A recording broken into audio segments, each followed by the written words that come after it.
Hello friends, Khurram Kazmi आपका दोस्त। दोस्तों, हम लोग बेसिक्स के ऊपर बात कर रहे हैं पिछले कई एपिसोड से। आज हम एक ऐसी मशीन देखते हैं जिसके कंप्रेसर ने पंप करना ख़त्म कर दिया है। कंप्रेसर अगर पंपिंग नहीं करेगा तो सिस्टम में रेफ्रिजरेंट्स जो हैं उनको मूव करने में पॉसिबिलिटीज़ ख़त्म हो जाएगी। उनका मूवमेंट नहीं होगा अगर रेफ्रिजरेंट्स का, तो किसी तरह का भी हीटिंग कूलिंग इफेक्ट नहीं आने वाला है। तो अब ये पता कैसे करें कि हमारा कंप्रेसर पंपिंग डाउन हो गई है या पूरी तरह से गैस लीक हो गई है। तो हम लोग दोनों कंडीशंस को यहाँ पे डिस्कस करेंगे कि पंप डाउन है तो क्या इफेक्ट्स आएंगे और अगर गैस लीक कर गई है तो क्या इफेक्ट्स आएंगे। और पिछले एपिसोड्स की तरह से हम लोग पाइपलाइन को कट नहीं करेंगे। चलिए, एयर कंडीशनर में हमको मौका मिल जाता है कि हम वहाँ पे एक चार्जिंग लाइन और गेज लगा के देख सकते हैं, लेकिन रेफ्रिजरेटर तो सील होता है। तो हम लोग सील रेफ्रिजरेटर की किस तरीके से टेस्टिंग करना है कि हम नो पंपिंग का पता लगा सकते हैं। अभी देखते हैं सिस्टम में कि कैसे चेंजेस आते हैं जब पंपिंग हमारी जीरो हो जाती है। कंप्रेसर ऑन होता है, डिस्चार्ज की गर्मी खत्म हो जाती है, कंडेंसर की गर्मी भी खत्म हो जाती है, ड्रायर भी बिल्कुल नॉर्मल रहता है, गर्म नहीं होता है, कैपलरी में भी कोई मूवमेंट नहीं, कोई गर्मी नहीं। कूलिंग कॉयल या एवेपोरेटर या फ्रीजर की बात करें, इसमें भी कोई गर्मी कूलिंग का इफेक्ट नहीं। अब हमने देखा कि कंडेंसर और हमारा इवेपोरेटर, फ्रीजर, ये दोनों जो हैं वो नॉर्मल कंडीशंस में हैं और कंप्रेसर चल रहा है। तो अगर एयर कंडीशनर है तो चलिए हम लोग उसका गेज लगा के देख सकते हैं। जो भी स्टैंडिंग प्रेशर है, शायद थोड़ा बहुत उधर उधर हो, लेकिन उसमें ज़्यादा फर्क नहीं आने वाला। स्टैंडिंग प्रेशर में कोई फर्क नहीं आएगा। इसी तरह से अगर हम कंप्रेसर को एसी के रोक के और कान लगा के उसकी आवाज़ सुनेंगे तो हमको बहुत क्लियरली लगेगा कि अंदर खच खच खच खच करके ये जैसे साइकिल का पहिया रुकता है उस तरह से रुक रहा है।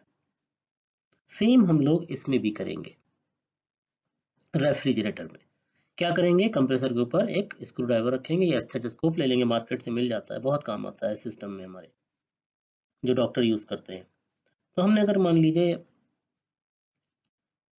स्क्रू ड्राइवर ही लिया है और हमने स्क्रू ड्राइवर की नोक को कंप्रेसर के जहाँ पे वेल्डिंग होती है वहां रखा और कान में लगाया, तो हमको कंप्रेसर के रुकने की आवाज छक छक छक छक छक करके सुनाई देगी।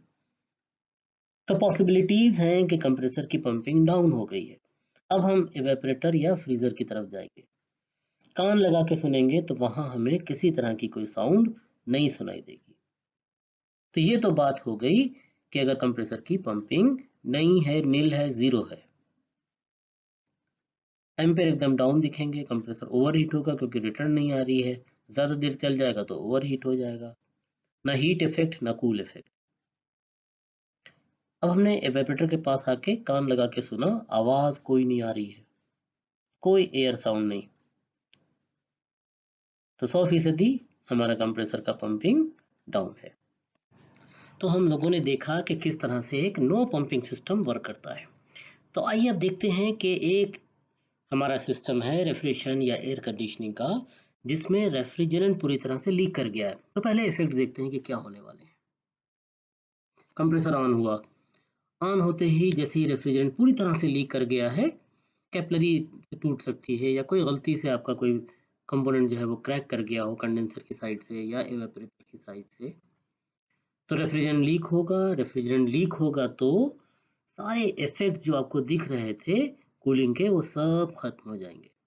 बहुत देर तक चल गया, अगर ये लो साइड पे है तो कंप्रेसर बहुत सा पानी भी खींच सकता है। और आप देखेंगे कि बैक प्रेशर जो है वो धीरे धीरे धीरे धीरे वैक्यूम में चला जाएगा अगर बहुत देर तक चलता रहा। कंडेंसर पे आपको कुछ नहीं मिलने वाला, कूलिंग कॉइल पे आपको कोई इफेक्ट मिलने वाला नहीं। तो इफेक्ट कहीं ना कहीं, अगर रेफ्रिजरेटर है आप पाइपलाइन नहीं काट सकते तो आपको नो पंपिंग वाले ही दिखेंगे। लेकिन अब आपने क्या किया, आप फ्रीजर के पास गए और वहां पे अगर फ्रॉस्ट फ्री है तो फैन के कनेक्शन निकाल दिए उसके, और अगर डायरेक्ट कूल है तो उसमें आप कान लगा के सुनेंगे तो वहां पे आपको एयर की साउंड सुनाई देगी और एयर की सीधी सिंपल सीटी जैसी साउंड होगी, करके आवाज होगी। जबकि गैस की आवाज जो होती है वो रुक रुक के आती है, ज, इस तरह से आपको गैस की आवाज आएगी। तो दोस्तों आप इजीली अंडरस्टैंड कर सकते हैं, वहाँ पे हमने देखा था कि नो पंपिंग की कंडीशन में कोई साउंड सुनाई नहीं दे रही थी। यहाँ पे हमको एयर साउंड सुनाई देगी और कंप्रेसर को रोक के चलाएंगे तो स्टार्ट हो जाएगा क्योंकि लोड नहीं है उसके ऊपर। तो इस तरह से हम लोग आसानी से डिटेक्ट कर सकते हैं। और एयर कंडीशनर में तो आप खाली चार्जिंग लाइन के ऊपर अपना गेज लगाइएगा, आप देखेंगे कि धीरे-धीरे चार्जिंग का प्रेशर 0 चला जाएगा, या वैसे भी आपको स्टैंडिंग प्रेशर नो गैस की कंडीशन में कुछ मिलने वाला नहीं है। तो दोस्तों हम लोग सीख-सीख के धीरे-धीरे अगर सही टेस्ट करना चले शुरू कर देंगे, तो बहुत ज़्यादा हमारे कस्टमर को बेनिफिट होगा और कस्टमर्स का कॉन्फिडेंस भी हमारे ऊपर बढ़ने वाला है। कस्टमर को ये नहीं लगेगा कि मुझको चीट कर लिया गया।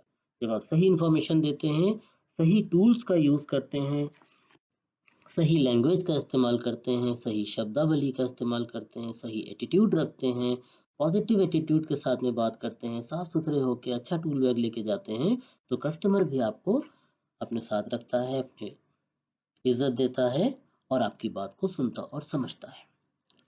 थैंक यू वेरी मच दोस्तों।